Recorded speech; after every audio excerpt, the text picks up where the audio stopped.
ఓం శ్రీ గురుభ్యో నమః. ఓం శ్రీ మాత్రే నమః. ఆగస్టు 1వ తారీఖు నుంచి అక్టోబర్ 3వ తారీఖు వరకు కూడా రమారమి 64 రోజుల పాటు రాహు ధనిష్ఠా నక్షత్రంలో కుంభరాశిలో సంచారం చేయటం వల్ల ఎలాంటి ఫలితాలు జరగబోతున్నాయి?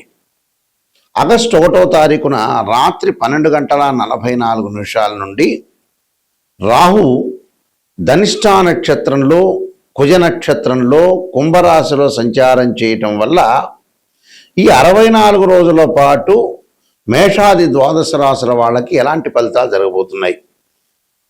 విదేశీయానము, వృత్తి, ఉద్యోగము, అలానే వ్యాపారము, అలానే విద్య, కోర్టు సమస్యలు, అలానే వాహనాలు కొనుగోలు చేయటం, రకరకాల వ్యాపారాలు, ఇళ్ళు కన్స్ట్రక్షన్స్, అలానే రుణాలు, లోన్లు, అప్పులు, ఇలాంటివన్నీ కూడా అంటే ఆరోగ్యపరంగా ఉండే ఇబ్బందులు, ఆరోగ్యం ఎలా ఉండబోతుంది, విదేశాలకు వెళ్ళబోతున్నారా, జాబ్ పరంగా ఎలా ఉండబోతుంది, ఇవన్నీ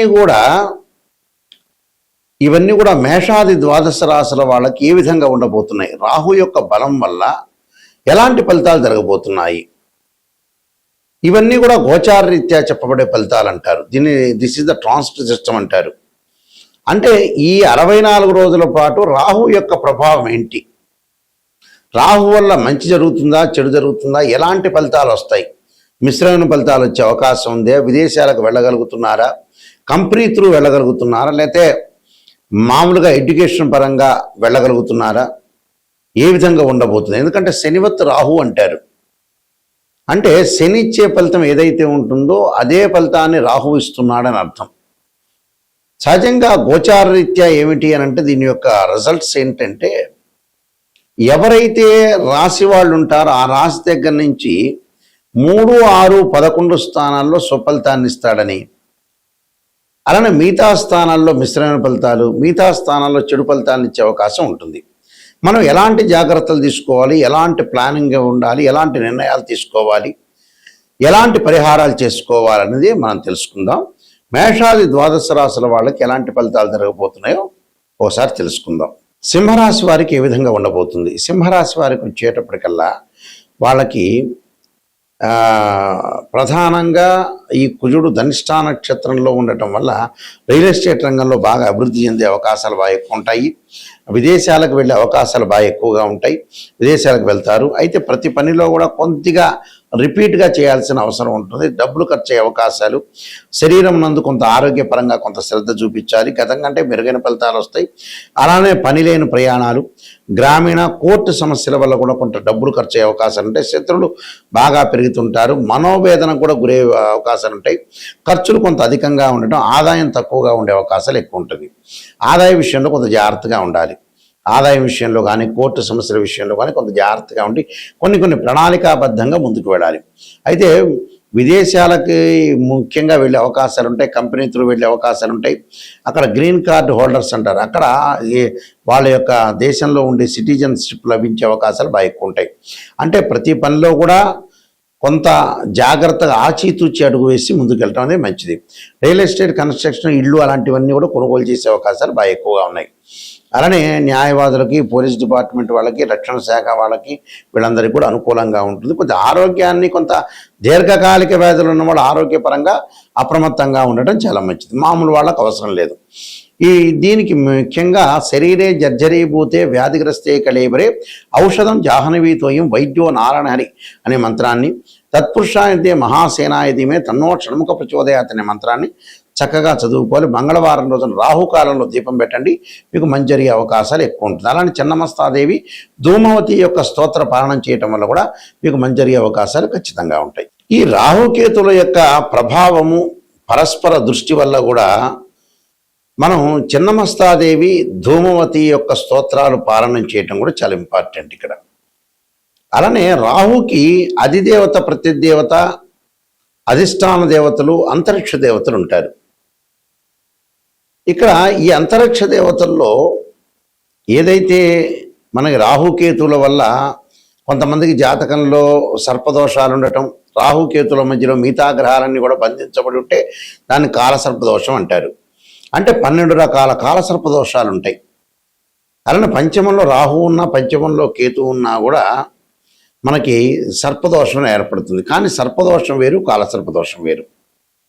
దాని మీదే నేను ఇండియాలో మొట్టమొదటగా పుస్తకం రాసింది. కాలసర్పయోగం అని బుక్ రాశాను మోహన్ పబ్లికేషన్ రాజమండ్రి వాళ్ళ దగ్గర ఆ పుస్తకం అనేది లభిస్తుంది. తర్వాత నెక్స్ట్ కాలసర్పయోగ చంద్రిక రాశాను నేను. రాహుకేతులు, ఛాయాగ్రహాలు ఇలాంటి పుస్తకాలు రాజమండ్రిలో కోటగుమ్మంలో మోహన్ పబ్లికేషన్ వారి దగ్గర దొరుకుతాయి. మా దగ్గర కూడా లభ్యమవుతాయి. అయితే ఈ కాలసర్ప దోషాల్లో 12 రకాల కాలసర్ప దోషాలు ఉంటాయి. 12 రకాలకి రెమెడీస్ అనేవి కూడా ఉంటాయి. భయపడాల్సిన పని లేదు. అయితే జాతకంలో అసలు సర్పదోషం ఉందా లేదా, కాలసర్పదోషం ఉందా లేదా అనేది నిజంగా తెలుసుకోవాలి. ఈ మధ్యకాలంలో ఏ ప్రాబ్లం వచ్చినా కూడా కాలసర్పదోషం మీద పడేస్తున్నారు. కాలసర్పదోషం కూడా గజకేశ్వర యోగము, చంద్రమానంగళ యోగాలు, రవిబుధాదిత్య యోగాలు, లక్ష్మీ యోగాలు ఉంటే కూడా కాలసర్ప యోగం అనేది తగ్గుతుంది అని అర్థం, తగ్గిపోతుంది అని అర్థం. కొన్ని గ్రహాలు రాహుతో కంజంక్షన్ అయ్యి రాహు కంటే ముందుంటే కూడా ఆ కాలసర్ప యోగ దోషం అనేది విఫలమవుతుంది అని అర్థం. అంటే ఇవన్నీ కూడా తెలుసుకోవాలి. ఉంది అని అనుకుంటే ఎంబటే ఉంది అనేది కాదు, అక్కడ ఉందా లేకపోతే ఏదైనా ఎగ్జంప్షన్ అయిందా అనేది కూడా చూసుకోవాలి. ఇక్కడ రాహు వచ్చేటప్పటికల్లా సర్పదేవతను సుబ్రహ్మణ్య స్వామిని ఆరాధన చేయాలి. అంటే ఎలాంటి మంత్రాలు అంటే తత్పురుషాయుధే మహాసేనాయుధీమే తన్నో షణ్ముఖ ప్రచోదయాత్ అనే మంత్రాన్ని చక్కగా, అలానే నాగరాజాయుధే పృథ్వీధరాయుధీమే తన్నో సర్ప ప్రచోదయాత్ అనే మంత్రాన్ని చక్కగా చదువుకోవటం. అలానే శనివారం కానీ ఆదివారం కానీ 2 జంట సర్పాలను దానం చేయటం.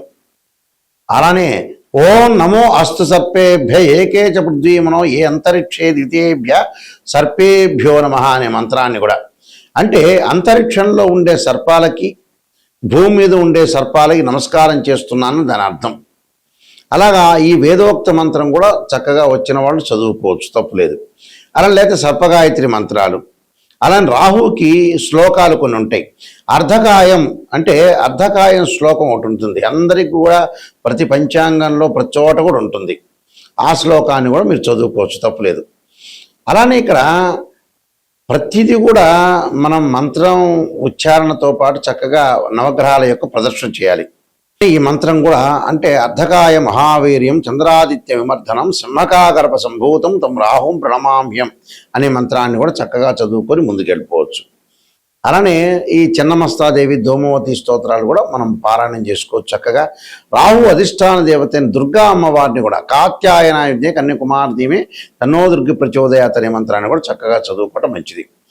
ఎప్పుడైనా సరే ఒక ఆస్ట్రాలజర్ని అప్రోచ్ అయినప్పుడు నిజాన్ని తెలుసుకోవడం చాలా ఇంపార్టెంట్. ఇక్కడ చాలామంది కూడా ఏం చేస్తున్నారంటే ఏదో నిజాన్ని తెలుసుకోకుండా మనం జాతకాన్ని అప్రోచ్ అయినప్పుడు ఏదో రకంగా ఒక పాజిటివ్గా చెప్పండి అనే వ్యక్తులు కూడా చాలామంది ఉంటారు. ఎక్కువ మంది ఈ ప్రపంచంలో జనాభాలు ఎక్కువగా పాజిటివ్ని ఆలోచన చేస్తారు. ఆ పాజిటివ్ ఆలోచన చేయటం వల్ల ఫెయిల్ అయిపోయారు. పాజిటివ్ ఎంతవరకు ఆలోచన చేయాలో దానికి కూడా ఒక లిమిట్ ఒకటి ఉంటుంది. ఎప్పుడైనా సరే ఒక నెగిటివ్ను మనం పాజిటివ్ చేసుకోవటం ఎలాగా, నిజం తెలుసుకోవటం ఎలాగా. నిజం అనేది నిప్పు లాంటిది, సత్య దూరం అంటారు. అంటే మనం ఎప్పుడు కూడా సత్యానికి దూరంగా ఉండకూడదు, నిజాన్ని తెలుసుకోవాలి. అసత్య ధోరణిలో ఉంటే మనం మోసం చేసుకున్న వ్యక్తులం అవుతాం. అందువల్లే మనిషి ఫెయిల్ కావటానికి ఎక్కడో తెలిస్తే ఎక్కడో కారణం కాదు. భగవంతుడు గ్రహాల కంటే ముందు ఫెయిల్ కావటానికి మనిషి ఏంటంటే అతను ఇన్ టైంలో వర్క్ చేయడు, నిజాన్ని తెలుసుకోలేడు. డబ్బులు దేనికి ఖర్చు పెట్టాలో దానికి ఖర్చు పెట్టకపోవటం కూడా ప్రాబ్లమే. ఇక్కడ మనిషి ఫెయిల్ కావటానికి నిజం చెప్పాలంటే భగవంతుడు సాక్షిగా నిజం చెప్పాలంటే ఫెయిల్ అయ్యేది ఏంటంటే మనిషి యొక్క వ్యక్తిత్వం ఫెయిల్ అవుతుంది. ఒక సైకలాజికల్గా ఎన్నో జాతకాలు మేము పరిశీలన చేసిన తర్వాత ఎంతో మనుషుల్ని మేము రీసెర్చ్ చేసిన తర్వాత మేము వంశపారంపర్యంగా చెప్పేవాళ్ళం. మేము రీసెర్చ్ చేసిన తర్వాత తెలిసిన మెథడ్ ఏమిటి అంటే ఒక మనిషికి 1,00,000 రూపాయలు ఉన్నాయంటే ఆ 1,00,000 రూపాయలకి ఒక అబ్బాయి పెళ్లి చేయాలంటే మ్యారేజ్ బ్యూరోలో డబ్బులు అడిగారని మ్యారేజ్ బ్యూరోలో డబ్బులు ఇవ్వలేకపోవటం, అదే 1,00,000 రూపాయలు పెట్టి సెల్ కొనటం, ఒక 10,000 రూపాయలు ఒక డాక్టర్ స్కానింగ్ రాస్తే స్కానింగ్ చేయకపోవటం, ట్యాబ్లెట్లు వాడకపోవటం, అదే 10,000 పెట్టి ఎంజాయ్మెంట్ చేయటం. అంటే వీళ్ళు అసలు సరైన దానికి ఖర్చులు చేయరు. ఎందుకంటే ఇప్పుడు అబ్బాయి పెళ్లి కావాలి, అమ్మాయి పెళ్లి కావాలి, చాలా ఇంపార్టెంట్. ఇక్కడ సంబంధ బాంధవ్యం ఇంపార్టెంట్. ఏది మనకి డబ్బులతోటి మన దగ్గర ఉన్న 10,000 దేనికి ఖర్చు పెట్టాలని తెలిసిన వాడే సూపర్ స్టార్. అంటే మన వాళ్ళు లేట్ చేస్తుంటారు, పెళ్ళిళ్ళప్పుడు లేట్ చేయటమే. 40 ఏళ్ళప్పుడు కూడా కొడుకు పెళ్లి చేయాలంటే ఆలోచన చేసే తల్లిదండ్రులు ఉన్నారు. 35 ఏళ్ళకు కూడా అమ్మాయి పెళ్లి చేయాలంటే డబ్బులు ఎందుకు ఖర్చు అవుతాయని ఆలోచన చేసే వ్యక్తులు ఉన్నారు. డాక్టర్ దగ్గరికి ఎందుకులే వెళ్ళటం అనే వ్యక్తులు చాలామంది ఉన్నారు. అంటే మన వ్యక్తిత్వమనే మనం ఫెయిల్ అవుతుందండి. అంటే నిజంగా అయితే భగవంతుడి మీద ఎక్కువగా పడేస్తున్నాం, కానీ నిజం చెప్పాలంటే మన వ్యక్తిత్వమే ఫెయిల్ అవుతుంది. వ్యక్తిత్వంలోనే అట్టర్ ఫెయిల్ అయ్యారు మనుషులు. ఇది 100% కాదు, దీనికి ఎంత పర్సెంటేజ్ క్యాలిక్యులేట్ చేసినా కూడా కరెక్ట్. అది నేను చాలామంది అనాలిసిస్ చేశా. ఒక్కొక్క మనిషిని మనం తీసుకునేటట్టయితే ఆ మనిషి ఎందుకు ఫెయిల్ అయ్యాడంటే, ఓ వ్యాపారం చేస్తున్నాడు, కరెక్ట్ ఆస్ట్రాలజీని అప్రోచ్ అయ్యి మంచి వ్యాపారం చేయడు. ఒకవేళ మన దగ్గర డబ్బులు ఉన్నాయనుకోండి, ఇల్లు కొనుక్కోండి, స్థలాలు కొనుక్కోండి అంటే కొనుక్కోడు, వడ్డీలకు ఇవ్వడానికి రెడీ అవుతాడు. ఫెయిల్ కావటానికి ఏమిటంటే ఇదే కారణాలు. 12 కాపురానికి 12 సూత్రాల్లాగా వీళ్ళు ఫెయిల్ కావడానికి జీవితంలో ఉద్యోగము, వ్యాపారంలో చేయాల్సిన పనులు చేయరు వీళ్ళు. చాలామందిని మేము చూసాం, ఎన్నో కోట్ల రూపాయలు పెట్టుబడులు పెడుతుంటారు, ఎవరికో ఇస్తుంటాడు, తన కూతురు పెళ్లి కూడా చేయలేడు.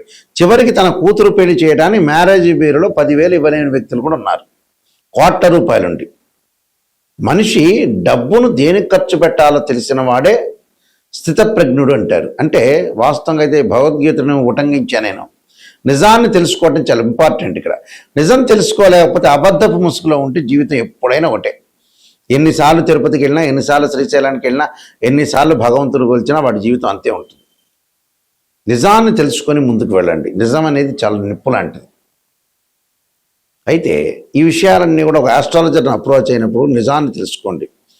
గురువుగారు నిజం చెప్పండి, నేను ఎలాంటి దారి మార్చుకోవాలి, ఎలాంటి రోడ్ మ్యాప్ నాకు కావాలి, నేనేమైనా మిస్టేక్ చేస్తున్నానా, క్లారిటీ ఇవ్వండి అనే పాయింట్ చూసుకోండి. కొంతమంది 40 ఏళ్ళు వచ్చినా కూడా మా దగ్గరికి వచ్చినప్పుడు వాళ్ళు స్పందించట్ల. 42 ఏళ్ళు వచ్చి ఆతృత పడాలి. తల్లికి 70 ఏళ్ళు వచ్చి కొడుకును పెళ్లి చేయాలన్నప్పుడు ఒక ఎగ్జాంపుల్ మననే వచ్చింది. ఆమె అసలు ఆతృతే లేదు. ఆమె ఇంకా బతికుంటుంది అని అనుకుంటుంది, 100 ఏళ్ళు 200 ఏళ్ళు. అబ్బాయికి పెళ్లి చేయాలి, నా వయసు తీరిపోతుందనే మూమెంట్ అసలు వాళ్ళకి అసలు ఏంటని తెలియట్లేదు అసలు, ఎందుకునో మరి. ఆశ్చర్యకరమైన విషయాలు ఇవన్నీ కూడా నిజం చెప్పాలంటే. మనం తొందరగా చనిపోతున్నాము, తొందరగా పిల్లగాడి పెళ్ళిళ్ళు, అమ్మాయి పెళ్లి చేయాలి, వాళ్ళ ఉద్యోగ పరంగా కానీ ఎడ్యుకేషన్ పరంగా సెటిల్మెంట్ చేయాలని చాలామంది కూడా ఆత్రత లేదు. ఇంకా ఎక్కువ ఏదో సినిమాలో బ్రహ్మానందం 500 సంవత్సరాలు బతికినట్టుగా అని భావిస్తున్నారేమో, అర్థం కావట్లేదు నాకు కూడా. ఎందుకంటే 60 ఏళ్ళు రాగానే వెంబటే బ్యాగు సర్దుకొని రెడీగా ఉండాల్సిందే మనిషి. ఇలాంటి విషయాలను తొందరగా మీరు అలర్ట్ కావండి. అలర్ట్ అయ్యి తొందరగా చేయాల్సిన పనులన్నీ కూడా చకచకా చేసుకొని ముందుకు వెళ్ళటం చాలా ఇంపార్టెంట్. అయితే నేను కాలసర్పయోగము, కాలసర్పయోగ చంద్రిక, రాహుకేతులు, ఛాయాగ్రహాలు, బృహత్ పరిహార సింధు, జాతక చంద్రిక, వివాహ మార్తాండము, పుత్రగణపతి వ్రతము, ఈ పుస్తకాలన్నీ కూడా రాశాను. ప్రొటెక్షన్ ఆఫ్ ఆస్ట్రాలజీ, అలానే ట్రాన్సిట్ ఆఫ్ రిజల్ట్స్, ఈ పుస్తకాలన్నీ కూడా మా దగ్గర లభ్యమవుతాయి. రాజమండ్రిలో మోహన్ పబ్లికేషన్ వారి దగ్గర కూడా లభ్యమవుతాయి. అలానే మా వెబ్సైట్ www.nayakanti.com, nayakanti.in చూడండి. ఒక జాతకాన్ని ఒక బర్త్ చార్ట్కి ట్రాన్సిట్ సిస్టానికి చాలా లాట్ ఆఫ్ డిఫరెన్స్ ఉంటుంది. బర్త్ చార్ట్లో ఏంటంటే ద్వాదశ భావాదులు, రాస్యాధిపతులు, అలానే ఏదైతే ఆ గడిలో ఏదైతే గ్రహం ఉంటుందో ఇవన్నీ కూడా మ్యాథమెటికల్గా క్యాలిక్యులేషన్ వేయాలి. భావాధిపతులు అంటే తనుభావానికి రవని, ద్వితీయ భావానికి గురువని, తృతీయ భావానికి కుజుడని, చతుర్థ భావానికి చంద్రుడు బుధుడని, పంచమ భావానికి గురువని, ఇలా ద్వాదశ భావాధిపతులు అంటే ఇంటి ఓనర్ అని అర్థం. రాస్యాధిపతులు ఉంటారు. ఆ రాస్యాధిపతి ఎవరంటే బిల్డరు. అక్కడ ఏదైతే గ్రహం ఉంటుందో ఆ గ్రహం టెనెంటు అని అర్థం. అంటే జాతకంలో గజకేసరి యోగం ఉందా, లక్ష్మీ యోగం ఉందా, చంద్రమంగళ యోగం ఉందా, బుధాదిత్య యోగం ఉందా అనేది తెలుసుకోవాలి. కానీ ప్రతి చోట కలవంగానే బుధాదిత్య యోగాలు, చంద్రమంగళ యోగాలు కాదు. ఇవన్నీ కూడా కొంతమంది ఆస్ట్రాలజర్స్ అనవసరంగా చెబుతున్నారు. నిజంగా కాదు, ఆ కాంబినేషన్ కావు. కొంతమందికి మాత్రమే యోగాలు అనేవి ఉంటాయి. యోగం అంటే 2 or more planets is called యోగం అంటారు. యోగం అనేది అది కాదు. యోగం నిజంగా ఉందా లేదా తెలుసుకోవాలి. దాని దృష్టి, దశ, అంతర్దశలు మ్యాథమెటికల్ క్యాలిక్యులేషన్ వేయాలి. ఒక వివాహం జరుగుతుందా లేదంటే రాశిచక్రం, నవాంశం, భావచక్రం, దశలు, అంతర్దశలను చూడాలి. ఒక సంతానం కలుగుతుందా లేదంటే రాశిచక్రం, సప్తమాంశం, భావచక్రం, దశలు, అంతర్దశలు చూడాలి. దీనిలో కేపీ సిస్టమ్ అని, వైదిక ఆస్ట్రాలజీ, బివి రామన్ ఇలాంటి పద్ధతులన్నీ ఉంటాయి. ఆ స్క్రీన్ మీద స్క్రోలింగ్ అవుతున్న నా నెంబర్ ఉంటుంది. నిజం తెలుసుకోవాలి, నాయకంటి గారి ద్వారా బాగుపడాలనే వ్యక్తులు మాత్రమే ఫోన్ చేయండి. నిజంగా జాతకాన్ని తెలుసుకునే వాళ్ళు మాత్రం ఫోన్ చేయండి. వద్దండి నాకు పాజిటివ్నే కావాలంటే నాకు ఫోన్ చేయొద్దండి. నెగిటివ్ పాజిటివ్ రెండూ తెలుసుకొని నిజాన్ని తెలుసుకునే వాళ్ళు మాత్రం ఫోన్ చేయండి. ఎందుకంటే అబద్ధపు ముసుగులో మంచిది కాదు. ఏ రోజైనా నిజమనే నిప్పు లాంటిది, అది ఏ రోజైనా తెలుసుకునేదే. కాబట్టి మీరు మంచిగా తెలుసుకోవాలి, కరెక్ట్గా నిజం తెలుసుకోవాలంటే నాకు ఫోన్ చేయొచ్చు. మీ అందరికీ కూడా శ్రీ పరమేశ్వరుడి యొక్క కరుణాకటాక్షం ఉండాలని ఆశిస్తూ సర్వే జనా సుఖినో భవంతు.